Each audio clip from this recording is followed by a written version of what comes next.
Hi everyone, welcome back to Cinch University. I am your host Rick Porter, and today we're going to be talking about the top 3 ways to build a great company culture.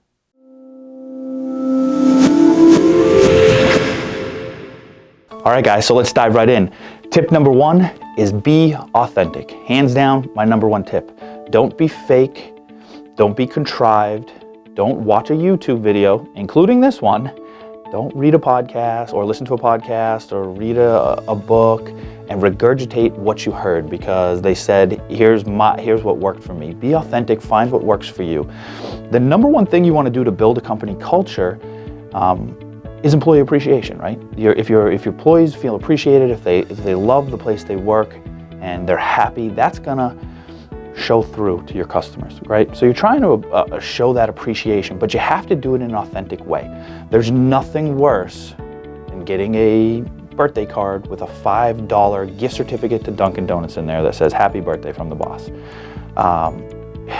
It's not personal. It just is something that they were told somewhere or they read somewhere that they should do, so they do it. And the employee knows that. It doesn't shine through to the employee that they're truly appreciated. I'll give you an example of an authentic one. Here at Cinch, on your birthday, we get everybody together to celebrate, and we have usually incredible cupcakes or an amazing cookies. Yesterday, we had a birthday celebration and we had peanut butter stuffed chocolate chip cookies, white macadamia cookies, freshly baked that day. They were amazing. Now here's the thing. I am the number 1 fat kid you'll probably ever meet. I love food. I go to the gym 5 to 6 days a week, not for a beach body, but so that I can eat delicious food whenever I want. And my employees know that. They see that on a regular basis. They know that is the authentic me. So when I bring everybody to celebrate and we're doing something that they know I enjoy, they know I'm passionate about, they know I'm welcoming them into something that I'm passionate about, they know that I'm truly appreciating them. I'm saying, hey guys, this is something I love. I hope you love it as well. Let's celebrate together. Happy birthday. And I think that employee appreciation is a lot more well received than a $5 Dunkin' Donuts gift card. So be authentic. Remember this, your business is a reflection of your own personality. I promise you. If you're extremely outgoing, loud, and boisterous person, chances are the vast majority of your company is going to emulate that. If you're thoughtful, soft-spoken, a little reserved, I bet you your company will also reflect that as well. So think about that. Be authentic, be yourself, and your employees will appreciate it and will help you build a better company culture. All right, moving on to tip number 2. Tip number 2 is build a company that you want to work for. I know that sounds simple, but I want you to give it some serious thought. We've all worked for other people before. We've learned what we do like, and we've certainly learned what we don't like at most of those companies. Owning your own company is an opportunity for you to get it right. Now, I promise you, you're not going to be perfect, but if you're constantly trying, you're going to build a phenomenal company culture. I'll give you an example. A long time ago, I worked for another IT company, okay? And we were a fast, up and coming company, growing incredibly fast. And I thought it was a great place to be. It was a great place to be. Every once in a while, usually on a Friday, we'd get together with a handful of people and we'd go out for a beer. We did this for 3 years, almost every single Friday. About 3 years into my employment there, a good friend of mine was actually leaving the company. He was moving on. And so we went out, like most companies do, to say goodbye. And we celebrated by having a couple beers and some appetizers on a Friday. And guess what? There was 3 people that owned the company at the time, and 2 out of the 3 of them actually came out with us for the first time ever. And they celebrated and they said goodbye to this employee. They actually bought drinks and appetizers, and it was a really good time, and we all got to know the owners a lot better.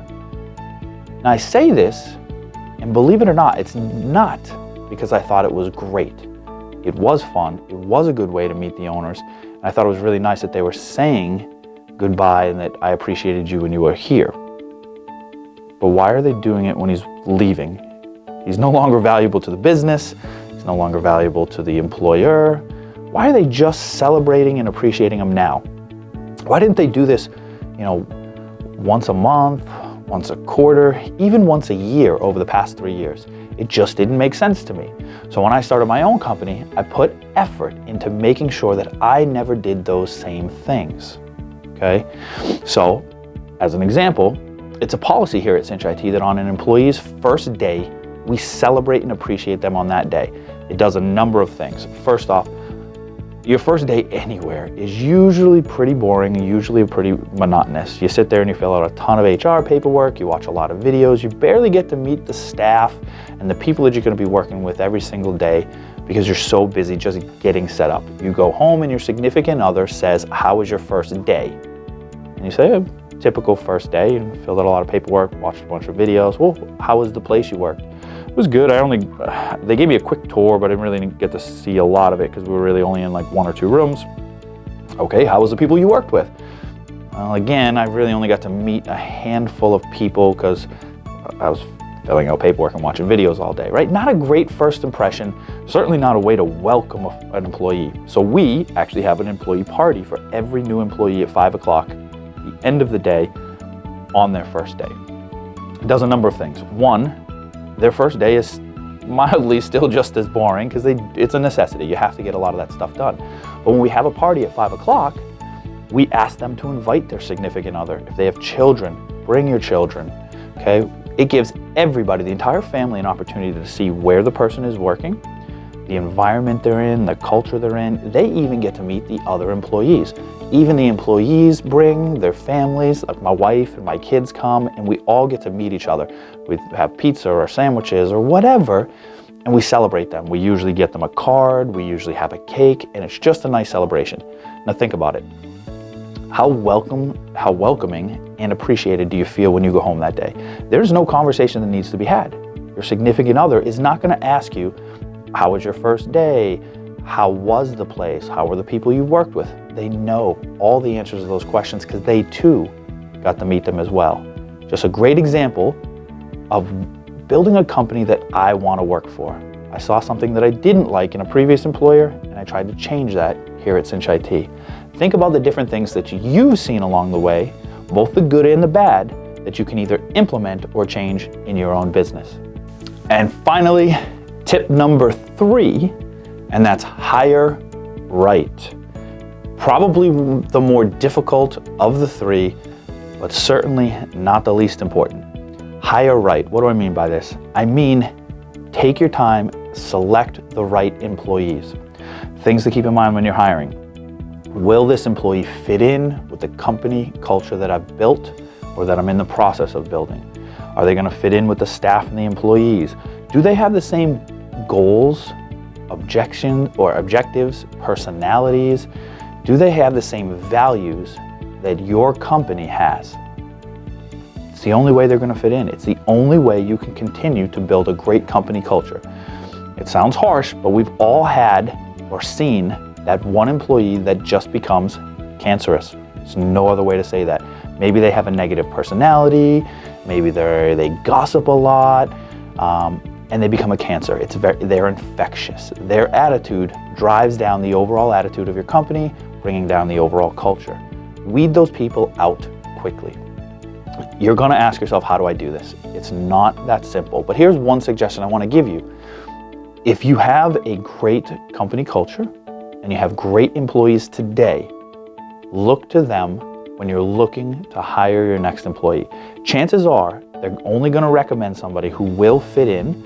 They're only gonna recommend somebody that they're comfortable with, that they know, and chances are they probably have the same values as well.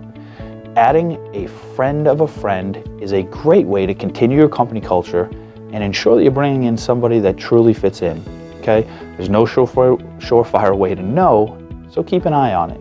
Spend a lot of time with those new employees and continue to foster a company culture. Continue to show them your personality that is authentic. Show them why this is a place that you would want to work, and hire right. All right, guys, so those are my 3 tips on how to build a great company culture. Hopefully you found them to be helpful. Hopefully my examples help really drive home the point. There's obviously tons of suggestions that are out there. If you guys have some suggestions that have worked really well for you, add them to the comment section. I'm very curious, love to learn from you guys as well. If you haven't liked our channel, please give it a like. If you like this video, give it a thumbs up. most importantly, I appreciate you checking us out today. I look forward to seeing you in the next video. Have a good day, guys.